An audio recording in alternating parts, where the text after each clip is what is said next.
ইসরায়েলের দিকে ছুটছে ইরানের শত শত ড্রোন ক্ষেপণাস্ত্র, যেন লাখ লাখ ফিলিস্তিনি ভাই বোনদের বহুদিনের লালিত স্বপ্ন এবার সত্যি হলো। হুমকি ধমকি নয়, এবার সরাসরি প্রতিশোধ নিচ্ছে তেহরান। গেল 1 এপ্রিল নিজেদের কফিনে শেষ পেরেক ঠুকে দিয়েছিল ইসরায়েল। সিরিয়ার রাজধানী দামেস্কে ইরানি কনসুলেট ভবনে ক্ষেপণাস্ত্র হামলায় নিহত হন আইআরজিসির বেশ কয়েকজন সামরিক উপদেষ্টা। আর এই ঘটনার বদলা হিসেবে প্রথমবারের মতো ইসরায়েল ভূখণ্ডে সরাসরি হামলা চালালো তেহরান।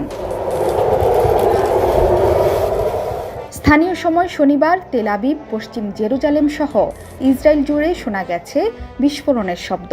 আর শত শত ড্রোন ক্ষেপণাস্ত্র ইসরায়েল সীমায় প্রবেশ করতেই বেজে ওঠে সাইরেন।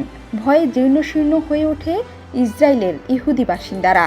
ইসরায়েলি সেনাবাহিনী বলছে, ইরান ইসরায়েলকে লক্ষ্য করে 2 শতাধিক কিলার ড্রোন, ব্যালিস্টিক ক্ষেপণাস্ত্র এবং ক্রুজ ক্ষেপণাস্ত্র ছুড়েছিল। দেশটির দাবি, এর মধ্যে নাকি বেশিরভাগ ক্ষেপণাস্ত্রই ভূপাতিত করেছে ইসরায়েল। শুধু তাই নয়, ইসরায়েলি বাহিনী আরও জানায়, ইসরায়েলের দক্ষিণাঞ্চলের একটি ঘাঁটি সহ কয়েকটি জায়গায় হামলা চালাতে সক্ষম হয়েছে ইরান।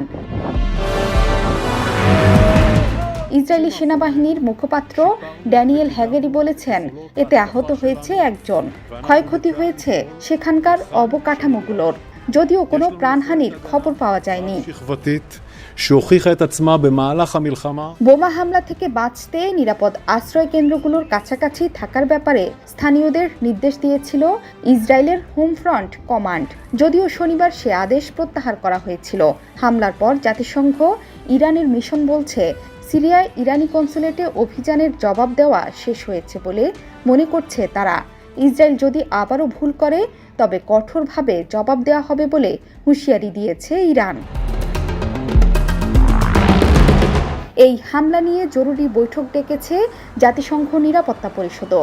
নিজেদের আকাশসীমা সাময়িক বন্ধ রেখেছে ইরাক, জর্ডান, লেবানন ও ইসরায়েল।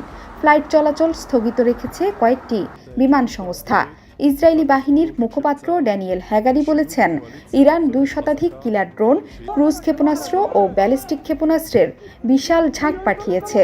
তবে ইসরায়েলের প্রতিরক্ষা ব্যবস্থা এবং আঞ্চলিক মিত্ররা বেশিরভাগ ড্রোন ক্ষেপণাস্ত্রই প্রতিহত করেছে। শুধু তাই নয়, বেশ কিছু ক্ষেপণাস্ত্র ও ড্রোন ইসরায়েলি ভূখণ্ডে পৌঁছানোর আগেই ধ্বংস করা হয়েছে। হামলার পর যুদ্ধকালীন মন্ত্রিসভার জরুরি বৈঠক ডেকেছেন ইসরায়েলি প্রধানমন্ত্রী বেনিয়ামিন নেতানিয়াহু। পাশাপাশি ইসরায়েলকে সর্বাত্মক সহযোগিতার আশ্বাস দিয়েছে যুক্তরাষ্ট্র। তবে ইরান এবার থামবে না বলেই মনে হচ্ছে। এই হামলার জবাব ইসরায়েল দিলে আরও বড় হামলার হুঁশিয়ারি দিয়েছে তেহরান। ইসরায়েল পাল্টা কিছু করার চেষ্টা করলে রাতভর বোমা বর্ষণের চেয়েও বড় কিছু হবে ইরানের প্রতিক্রিয়া।